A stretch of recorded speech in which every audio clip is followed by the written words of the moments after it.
ಮೂಡ ಹಗರಣವನ್ನು ಖಂಡಿಸಿ ದೋಸ್ತಿ ಪಾದಯಾತ್ರೆ ಮಾಡ್ತಾ ಇದೆ. ಇವತ್ತಿಗೆ ಮೂರನೇ ದಿನಕ್ಕೆ ಕಾಲಿಡ್ತಾ ಇದೆ ಬಿಜೆಪಿ ಜೆಡಿಎಸ್ನ ಪಾದಯಾತ್ರೆ. ಇಂದು ಕೆಂಗಲ್ನಿಂದ ಮುಂದುವರಿಯಿತು ಪಾದಯಾತ್ರೆ. ಈವರೆಗೂ 42 ಕಿಲೋಮೀಟರ್ ಪಾದಯಾತ್ರೆ ಮಾಡಿದ್ದಾರೆ.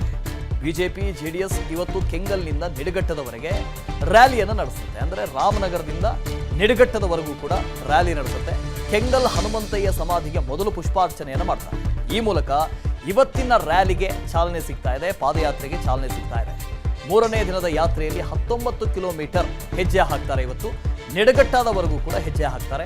ಕೆಂಗೇರಿಯಿಂದ ಆರಂಭವಾಗಿ ಸದ್ಯಕ್ಕೆ ರಾಮನಗರದ ಕೆಂಗಲ್ನವರೆಗೆ ಹೋಗಿದ್ದಾರೆ. ಅಂದರೆ 42 ಕಿಲೋಮೀಟರ್ವರೆಗೆ ಪಾದಯಾತ್ರೆ ಮಾಡಿದ್ದಾರೆ. ಮೊದಲ ದಿನ 20 ಕಿಲೋಮೀಟರು, ನಿನ್ನೆ ಎರಡನೇ ದಿನ 22 ಕಿಲೋಮೀಟರು, ಇವತ್ತು ಮೂರನೇ ದಿನ 19 ಕಿಲೋಮೀಟರ್ನವರೆಗೆ ಕಾಲ್ನಡಿಗೆಯಲ್ಲಿ ಸಾಕ್ತಾರೆ. ಒಟ್ಟು 7 ದಿನಗಳವರೆಗೆ ಪಾದಯಾತ್ರೆ ಇರುತ್ತೆ. ಬೆಂಗಳೂರಿನಿಂದ ಮೈಸೂರಿನವರೆಗೆ 124 ಕಿಲೋಮೀಟರ್ ಪಾದಯಾತ್ರೆಯನ್ನು ನಡೆಸ್ತಾರೆ. ಅಲ್ಲಿ ವಿಜೇಂದ್ರ ಅವರನ್ನ ಗಮನಿಸ್ತಾ ಇದ್ದೀರಿ, ನಿಖಿಲ್ ಕುಮಾರಸ್ವಾಮಿ ಅವರನ್ನ ಗಮನಿಸ್ತಾ ಇದ್ದೀರಿ, ಬಿಜೆಪಿಯ ಕಾರ್ಯಕರ್ತರು, ಜೆಡಿಎಸ್ನ ಕಾರ್ಯಕರ್ತರು, ಎರಡೂ ದಳದ ನಾಯಕರುಗಳನ್ನು ಕೂಡ ನೀವು ಗಮನಿಸ್ತಾ ಇದ್ದೀರಿ. ಇದು ಬೆಂಗಳೂರಿನಿಂದ ಮೈಸೂರಿನವರೆಗೆ ನಡೀತಾ ಇರುವಂಥ ಪಾದಯಾತ್ರೆ. ಇವತ್ತು ಡೇ 3, ಮೂರನೇ ದಿನದ ಪಾದಯಾತ್ರೆ. ಇಂದಿನ ಯಾತ್ರೆಯಲ್ಲಿ ಕೇಂದ್ರ ಸಚಿವ ಕುಮಾರಸ್ವಾಮಿ, ಬಿಜೆಪಿ ರಾಜ್ಯಾಧ್ಯಕ್ಷ ವಿಜೇಂದ್ರ, ವಿಪಕ್ಷ ನಾಯಕ ಆರ್ ಅಶೋಕ್, ನಿಖಿಲ್ ಕುಮಾರಸ್ವಾಮಿ ಭಾಗಿಯಾಗ್ತಾರೆ. ಮೂರನೇ ದಿನದ ಯಾತ್ರೆಯಲ್ಲೂ ಕೂಡ ಡಿಕೆ ಶಿವಕುಮಾರ್ಗೆ ಕೌಂಟರ್ ಕೊಡ್ತಾರೆ ಎಚ್ ಡಿ ಕುಮಾರಸ್ವಾಮಿ. ಹೋದಲ್ಲೆಲ್ಲ ಕೌಂಟರ್ ಕೊಡ್ತಾ ಇದ್ದಾರೆ. ಡಿಸಿಎಂ ಡಿಕೆ ಶಿವಕುಮಾರ್ ವಿರುದ್ಧ ದಾಖಲೆ ಬಿಡುಗಡೆಗೆ ಸಿದ್ಧತೆ ಆಗಿದೆ. ಭ್ರಷ್ಟಾಚಾರ ದಾಖಲೆಯನ್ನು ಬಿಡುಗಡೆ ಮಾಡುವ ಮೂಲಕ ಡಿಕೆ ಶಿವಕುಮಾರ್ಗೆ ನೇರವಾಗಿ ಪ್ರಶ್ನೆ ಕೇಳ್ತಾರೆ ಕುಮಾರಸ್ವಾಮಿ.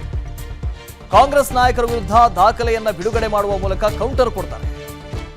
ಇದು ಮೂಡ ಹಗರಣವನ್ನು ವಿರೋಧಿಸಿ ಮಾಡ್ತಾ ಇರುವಂತಹ ಪಾದಯಾತ್ರೆ. ಅಂದರೆ ನೇರವಾಗಿ ಇಲ್ಲಿ ಟಾರ್ಗೆಟ್ ಆಗ್ತಾ ಇರೋದು ಸಿದ್ದರಾಮಯ್ಯ.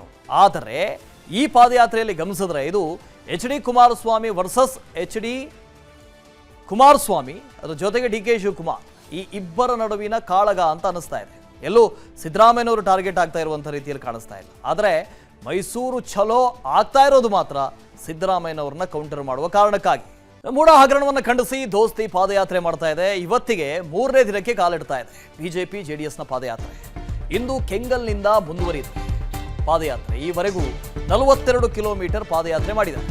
ಬಿಜೆಪಿ ಜೆಡಿಎಸ್ ಇವತ್ತು ಕೆಂಗಲ್ನಿಂದ ನಿಡಘಟ್ಟದವರೆಗೆ ರ್ಯಾಲಿಯನ್ನು ನಡೆಸುತ್ತೆ. ಅಂದರೆ ರಾಮನಗರದಿಂದ ನಿಡಘಟ್ಟದವರೆಗೂ ಕೂಡ ರ್ಯಾಲಿ ನಡೆಸುತ್ತೆ. ಕೆಂಗಲ್ ಹನುಮಂತಯ್ಯ ಸಮಾಧಿಗೆ ಮೊದಲು ಪುಷ್ಪಾರ್ಚನೆಯನ್ನು ಮಾಡ್ತಾರೆ. ಈ ಮೂಲಕ ಇವತ್ತಿನ ರ್ಯಾಲಿಗೆ ಚಾಲನೆ ಸಿಗ್ತಾ ಇದೆ, ಪಾದಯಾತ್ರೆಗೆ ಚಾಲನೆ ಸಿಗ್ತಾ ಇದೆ.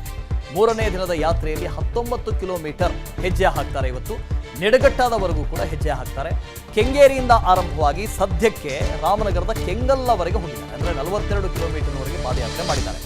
ಮೊದಲ ದಿನ 20 ಕಿಲೋಮೀಟರು, ನಿನ್ನೆ ಎರಡನೇ ದಿನ 22 ಕಿಲೋಮೀಟರು, ಇವತ್ತು ಮೂರನೇ ದಿನ 19 ಕಿಲೋಮೀಟರ್ನವರೆಗೆ ಕಾಲ್ನಡಿಗೆಯಲ್ಲಿ ಸಾಕ್ತಾರೆ. ಒಟ್ಟು 7 ದಿನಗಳವರೆಗೆ ಪಾದಯಾತ್ರೆ ಇರುತ್ತೆ. ಬೆಂಗಳೂರಿನಿಂದ ಮೈಸೂರಿನವರೆಗೆ 124 ಕಿಲೋಮೀಟರ್ ಪಾದಯಾತ್ರೆಯನ್ನು ನಡೆಸ್ತಾರೆ. ಅಲ್ಲಿ ವಿಜೇಂದ್ರ ಅವರನ್ನ ಗಮನಿಸ್ತಾ ಇದ್ದೀರಿ, ನಿಖಿಲ್ ಕುಮಾರಸ್ವಾಮಿ ಅವರನ್ನ ಗಮನಿಸ್ತಾ ಇದ್ದೀರಿ, ಬಿಜೆಪಿಯ ಕಾರ್ಯಕರ್ತರು, ಜೆಡಿಎಸ್ನ ಕಾರ್ಯಕರ್ತರು, ಎರಡೂ ದಳದ ನಾಯಕರುಗಳನ್ನು ಕೂಡ ನೀವು ಗಮನಿಸ್ತಾ ಇದ್ದೀರಿ. ಇದು ಬೆಂಗಳೂರಿನಿಂದ ಮೈಸೂರಿನವರೆಗೆ ನಡೀತಾ ಇರುವಂಥ ಪಾದಯಾತ್ರೆ. ಇವತ್ತು ಡೇ 3, ಮೂರನೇ ದಿನದ ಪಾದಯಾತ್ರೆ. ಇಂದಿನ ಯಾತ್ರೆಯಲ್ಲಿ ಕೇಂದ್ರ ಸಚಿವ ಕುಮಾರಸ್ವಾಮಿ, ಬಿಜೆಪಿ ರಾಜ್ಯಾಧ್ಯಕ್ಷ ವಿಜೇಂದ್ರ, ವಿಪಕ್ಷ ನಾಯಕ ಆರ್ ಅಶೋಕ್, ನಿಖಿಲ್ ಕುಮಾರಸ್ವಾಮಿ ಭಾಗಿಯಾಗ್ತಾರೆ. ಮೂರನೇ ದಿನದ ಯಾತ್ರೆಯಲ್ಲೂ ಕೂಡ ಡಿಕೆ ಶಿವಕುಮಾರ್ಗೆ ಕೌಂಟರ್ ಕೊಡ್ತಾರೆ ಎಚ್ ಡಿ ಕುಮಾರಸ್ವಾಮಿ. ಹೋದಲ್ಲೆಲ್ಲ ಕೌಂಟರ್ ಕೊಡ್ತಾ ಇದ್ದಾರೆ. ಡಿಸಿಎಂ ಡಿಕೆ ಶಿವಕುಮಾರ್ ವಿರುದ್ಧ ದಾಖಲೆ ಬಿಡುಗಡೆಗೆ ಸಿದ್ಧತೆ ಆಗಿದೆ.